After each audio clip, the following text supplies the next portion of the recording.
أنا بامتحان القبول. حبيبتي ليش لحتى ما ننجح؟ انت ليش عم تفكري بهالسلبية هي؟ هلا صح الفرع اللي نحن بدنا اياه صعب شوي بس مو مستحيل. أنت لسه حاطط ببالك الهندسة؟ والله على ما تم وسهلة. ايه بعرف بس كل شي ممكن. ما بعرف ليش عم فكر بكل هذا التشاؤم وعم حس اني لما فوت على الفحص رح انسى كل شي دارسته وكل المعلومات. ما بعرف ليش هيك حاسة، ممكن من التوتر؟ كل الافكار السوداء اللي ممكن تصير بالعالم عم تخطر لي وبقول الله يستر، الله لا يقدر، بس ما عم بقدر ما افكر. مثلا عم يخطر لي اني ما فيق ويروح علي الفحص، شو رح يصير فيني وقتها؟ بيكون مستقبلي ضاع. كثير بخاف تصير معي هيك قصص.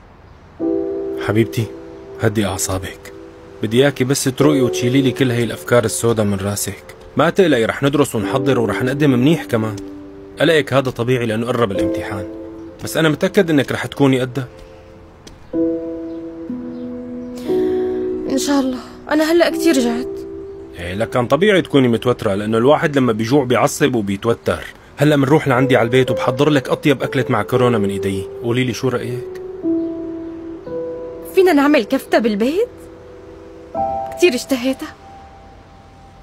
كفتة؟ يعني شو بك تولقى؟ حبيبتي ما فيني شي، بس بصراحة أنا اليوم دافع أجار البيت.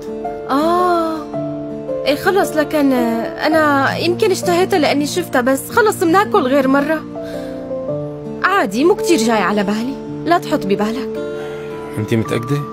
متأكدة، ماني مشتهيتها. يا معلم والله أنا ما أخذت فوت البضاعة، ظهري كتير عم يجعني، كيف بدي أحملهم؟ بس هي شغلتك مو شغلتي، دبر حالك.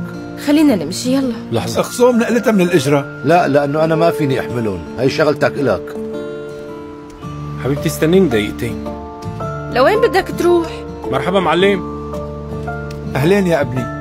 أنا بحل لك المشكلة، إذا بدك بنقلهم لجوا، وبالمقابل ما بدي مصاري، بدي إياك تعطيني لحمة. إذا كنت موافق لبلش فورا. إيه موافق، دخل لي هالبضاعة وحلال عليك، كيلو غير شكل. اتفقنا. تولقى، شو ما قلت لك ما في أي حكي بيوصف هذا الشيء اللي عم تعمله. لا ما في داعي تقولي لي أي شيء، معقول يكون أنا تولقى وما يطلع بإيدي طعمية لحبيبتي كفتة؟ بس بدي عزبك تستنيني شوي لحتى أدخلهم لجوا. تمام. استنيني.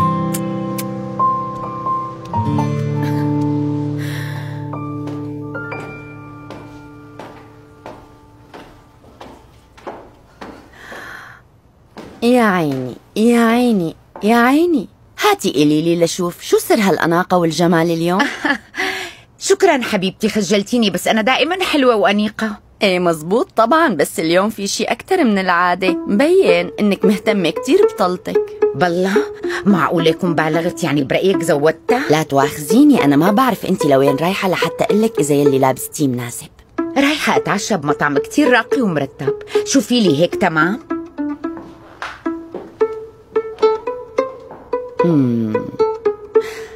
حاسة إنك مبالغة بالحلق، خاصة إنك حاطة طوق كمان.